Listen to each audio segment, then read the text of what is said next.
Welcome to Wisdom Trek with Gramps. Wisdom is the final frontier in gaining true knowledge. Our mission is to create a legacy of wisdom, to seek out discernment and insights, and boldly grow where few have chosen to grow before. Hello, my friend. This is Gramps. Thanks for coming along with us on our journey to increase wisdom and create a living legacy. Today is day 1556 of our trek, and it is Worldview Wednesday. Creating a biblical worldview is essential to have a proper perspective on today's current events. To establish a biblical worldview, we must have a proper understanding of God and His Word. This week we will continue reviewing the book from Dr. Michael S. Heiser titled Supernatural. The book is an abbreviated version of his more comprehensive book, The Unseen Realm. I highly recommend both of these books. Creating a biblical worldview based on how the Old and New Testament connects with God's overall plan for humanity is essential. This book review will help us to understand what the Bible teaches about the unseen world and why it matters. And today's chapter is Holy War. The Bible is a controversial book. People who don't see it as the Word of God often object to what it says. But some parts of the Bible make even Christians uncomfortable. Israel's war to conquer the Promised Land is a case in point. Why is that? Mostly because of all the killing. It seems indiscriminate and far too thorough. Why was it necessary to kill entire populations in some cities, men, women, and children, and even livestock? Why not let the inhabitants surrender? Wouldn't it be better to exile them than to slaughter them? There is an answer to those objections, but I've discovered that the answer seems to make Christians feel as uncomfortable as the problem. You can only understand the rationale and motive of the conquest accounts when you see them through a supernatural worldview of the Israelite. So we want to look at Israel's supernatural logic in this. The battles of the Promised Land were framed by two factors, both deeply rooted in Israel's understanding of their world as not only an abode for humankind, but also the prize in an unseen spiritual war. We've talked about both of them already, but let's review. One factor is the fallout from the events of the Tower of Babel when God decided, after the nations rebelled against Him, that He no longer wanted a direct relationship with the people of those nations. Instead, He assigned members of His divine councils, the sons of God, to govern them, and this can be found in Deuteronomy chapter 4, verses 19 through 20, and Deuteronomy chapter 32, verses 8 and 9. Afterward, He called Abraham and enabled him and his wife Sarah to have a child, Isaac, from whom the people of Israel would come. We learned in Psalm 82 that these lesser gods became corrupt. They allowed injustice. People came to worship them instead of the Most High God. Thus, they became enemies of God and His people Israel. Since some of those nations were within the land of Canaan, which God had promised to give to the nation of Israel after the Exodus, Moses and the Israelites believed that these people who occupied those lands were mortal enemies and their gods would do all that they could to destroy Israel. A second factor is even more frightening for the Israelites. This is best explained at what happened when the Israelites arrived at the border of Canaan, the Promised Land. Moses sent 12 spies into Canaan to report on the land and its inhabitants. The spies came back with evidence that the land itself was wonderful. They said it flows with milk and honey, just as God had told them in Numbers chapter 32, verse 27. But then 10 spies dropped the bombshell in Numbers chapter 13, verses 32 through 33. Let me read that. So they spread a bad report about the land among the Israelites. The land we traveled through and explored will devour anyone who goes to live there. All the people we saw were huge. We even saw giant Nephilim there, the descendants of Anak. Next to them, we felt like grasshoppers, and that's what they thought too. We've talked about Nephilim before. They were the sinister spawn of the sons of God and the daughters of humankind back in Genesis chapter 6, verses 1 through 4. The Anakim giants with the Israelite spies saw in Canaan were their descendants. There were more of them scattered throughout the land of Canaan, among the nations and cities the Israelites would have to defeat to take the land. The task of conquering the land and its God seemed difficult before. Now it looked downright impossible. Now to take the land, they would have to face warriors of an abnormal physical size. Only 2 spies, Joshua and Caleb, believed that God would help the Israelites defeat the Anakim. The rest persuaded the people that they would lose. Instead of trusting God, the same God who had devastated Pharaoh and his army so thoroughly would give them the victory, they whined, "We can't go up against them. They are stronger than we are." Numbers chapter 13:31. But God replied in Numbers chapter 14, verse 11, "And the Lord said to Moses, How long will these people treat me with contempt? Will they never believe me, even after all the miraculous signs I have done among them?" God was so angry he threatened to disinherit Israel, the very thing he had done to the nations at the Tower of Babel, and then start all over again, this time with Moses. God said in Numbers chapter 14, verse 12, "I will disown them and destroy them with a plague. I will make you into a greater nation, greater and mightier than they are." Moses begged God to relent in Numbers chapter 14, verses 13 through 19. And God did, but he couldn't overlook the unbelief of the people. A lesson had to be learned. It would be harsh. He told Moses in Numbers chapter 14, verses 20 through 31, "Then the Lord said, I will pardon them as they have requested, but as surely as I live, and as surely as the earth is filled with the Lord's glory, not one of these people will ever enter the land. They have all seen my glorious presence and the miraculous signs I performed both in Egypt and in the wilderness, but again and again they tested me by refusing to listen to my voice. They will never see the land I swore to give their ancestors. None of those who have treated me with contempt will ever see it. But my servant Caleb has a different attitude than the others have. He has remained loyal to me, so I will bring him into the land he explored. His descendants will possess their full share of the land. Now turn around and don't go toward the land where the Amalekites and the Canaanites live. Tomorrow you must set out for the wilderness in the direction of the Red Sea." Then the Lord said to Moses and Aaron, "How long must I put up with this wicked community and its complaints about me? Yes, I have heard the complaints the Israelites are making against me. Now tell them this. As surely as I live, declares the Lord, I will do to you the very things I heard you say. You will drop dead in the wilderness. Because you complained against me, every one of you who is 20 years old or older and was included in the registration will die. You will not enter and occupy the land I swore to give you. The only exceptions will be Caleb, son of Jephunneh, and Joshua, son of Nun. You said your children would be carried off as plunder. Well, I will bring them safely into the land, and they will enjoy what you have despised." To this point, God had been tolerant with the people's complaints. Instead of being thrilled to no longer be bondservants in Egypt, they griped about the food that they had to eat, and about God's chosen leader Moses. But his patience had run out. This time their unbelief would have a terrible cost. Israel would wander in the desert for 40 years until all of the adults who had not believed had died off. After that, God gave them a second chance. Israel would get a second chance at taking the promised land.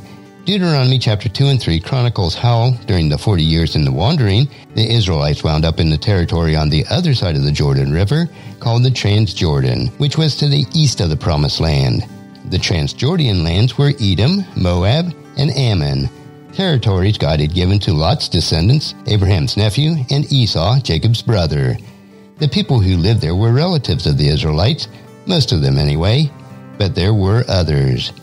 After the 40 years of wandering, God had directed Moses to take this trip for a specific purpose. It wasn't about visiting distant relatives. The Israelites eventually made their way into the region known as Bashan. The place had a terrifying reputation. In ancient literature outside the Bible, Bashan was known as the place of the serpent. Two of the major cities were Ashtaroth and Edrei, both mentioned in connection with their journey. They were considered gateways to the underworld realm of the dead. In the context of Israel's supernatural worldview, God had led the Israelites to the gates of hell. And that wasn't all. God had brought the Israelites there to encounter two kings, Sihon and Og. These two kings were Amorites and rulers of what the Bible calls the Rephaim. As Deuteronomy chapter 2 verse 11 ominously notes, the Anakim were also counted as the Rephaim. God, through Moses, had led the people to encounter an area occupied by the same sort of giants that had frightened the Israelite spies into unbelief years earlier, the very events that caused the 40 years of wandering. Why had God brought them there? Because this confrontation was a foretaste of what would have to be done when the 40 years had ended. Israel would eventually have to cross the Jordan and occupy the land God had given them. God was testing the people. Would they believe and fight this time? If so, a victory would provide them the confidence and faith for what lay ahead. The Israelites had turned afraid years earlier, but this time the story ended differently, as Moses said in Deuteronomy chapter 2 verse 33 and chapter 3 verse 3. The Lord God gave Sihon over to us, and we defeated him and his sons and all the people.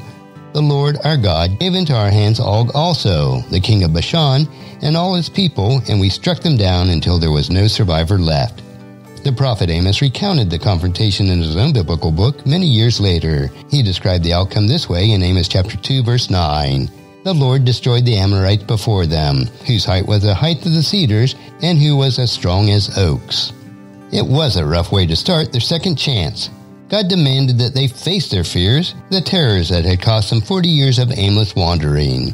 They had the God who had parted the Red Sea on their side. It was time that they remembered that. And that is why we get into the section called Devoted to Destruction. Israel won the day against Sihon and Og. Here we get our first taste of why the conquest of the Promised Land at times involved annihilation. The entire population of the cities that were home to the giant Rephaim were all voted to destruction. Deuteronomy chapter 3 verse 6. The goal was not revenge. The goal was to ensure the elimination of the Nephilim bloodlines. To the Israelites, the giant clan bloodlines were demonic, having been produced by the rebellious, fallen divine beings. They could not coexist with a demonic heritage. Time passed, and before the Israelites crossed the Jordan into Canaan, Moses died. The leadership passed to Joshua. He led many military campaigns in the Israelite conquest of the Promised Land. And those campaigns were guided by two factors I noted earlier in this chapter: to drive out the hostile nation enemies and, in the process, eliminate the giant clan bloodlines. Viewed in this context, the conquest of the Bible land was a holy war, a battle against the forces of darkness and the enemies under the dominion of hostile gods that the Bible says are real spiritual entities. The logic of the conquest is summarized well in Joshua chapter 11, verses 21 and 22. It says, "During this period, Joshua destroyed all the descendants of Anak, who lived in the hill country of Hebron, Debir, and Anab, and the entire hill country of Judah and Israel. He killed them all and completely destroyed their towns. None of the descendants of Anak were left in all the land of Israel, though some still remained in Gaza, Gath, and Ashdod." And we get to the section of why this matters. Joshua's campaigns were mostly successful, but not complete. A few giant clans escaped, and while it may not seem very important, it foreshadowed events to come. Some wound up in Gath. Gath was a Philistine city, Joshua chapter 13 verse 3, and was the hometown of Goliath at the time of King David, 1 Samuel chapter 17 verse 4. Goliath wasn't the only giant in Gath either, which can be found in 1 Chronicles chapter 20 verses 5 through 8. Not all of those who had been devoted to destruction during the conquest of the Bible land were destroyed, and the fact that the conquest didn't accomplish all the prime directives had consequences for the Israelites. The book of Judges tells us that the conquest is incomplete in other ways at the time that Joshua died. It was never fully realized. The Israelites decided that they had done well enough and disobeyed God's command to drive out the other nations, but we know that partial obedience is really disobedience. The Israelites would spend centuries paying for their decision to stop short of God's goals. The book of Judges reiterates this awful cycle. Israel was repeatedly overwhelmed by hostile nations, and believing loyalty in God was nearly extinguished. Things did improve during the time of David and his son Solomon, but once Solomon was gone, Israel disintegrated into civil war and idolatry. The glory of the conquest was overshadowed by epic failure. Defeat was snatched from the jaws of victory. God's kingdom rule, his plan to restore Eden, went down in flames. The supernatural worldview that emerged from Babel, with the unbelieving nations under the dominion of evil gods, remained intact. Israel was defeated and scattered, and her promised land came under the rule of other gods and their peoples. This same worldview permeates the New Testament too. Paul uses terms like principalities, authorities, thrones, and powers to describe the forces of darkness. Each of those terms were used in antiquity to refer to geographical rule. The cause of the Israelites' failure was disobedience and faithlessness on the part of God's people. Humans are weak. We might even wonder why God bothers with us. But if we look back to Eden, we know why. God had committed himself to humanity. We are his imagers, his earthly family. His original plan for ruling earth included us. For God to cast aside human participation in his council rule on earth would send a message that he is unable to make it work, or that it was a bad idea to begin with. God is not incapable of achieving his own goals, and as mentioned in an earlier chapter, he doesn't make mistakes. It was time for a new approach to the old problem of sin and failure. Humanity could not be trusted for reviving the Edenic kingdom rule. Only God himself could do what was needed to be done. Only God could meet the obligations of his own covenant, but humanity would not be set aside. Instead, God would have to become human.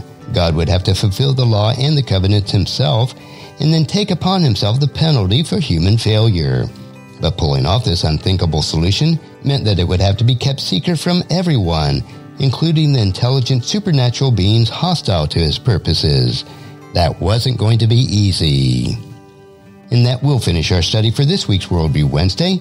Join us again next week as we continue to build our worldview. Tomorrow, though, we'll ponder another bit of wisdom from Gramps. So encourage your friends and family to join us and to come along with us tomorrow for another day of Wisdom Trek, Creating a Legacy. If you'd like to listen to any of the past 1,555 treks or read the Wisdom Journals, they are all available at wisdom-trek.com. And I encourage you to subscribe to Wisdom Trek on your favorite podcast player so that each day's trek will be downloaded to you automatically. And thank you so much for allowing me to be your guide, your mentor, but most importantly, I am your friend as I serve you through the Wisdom Trek podcast and journal each day. And as we take this trek of life together, let us always live abundantly, love unconditionally, listen intentionally, learn continuously, lend to others generously, lead with integrity, and leave a living legacy each day. I am Guthrie Chamberlain, reminding you to keep moving forward, enjoy your journey, and create a great day every day. See you tomorrow.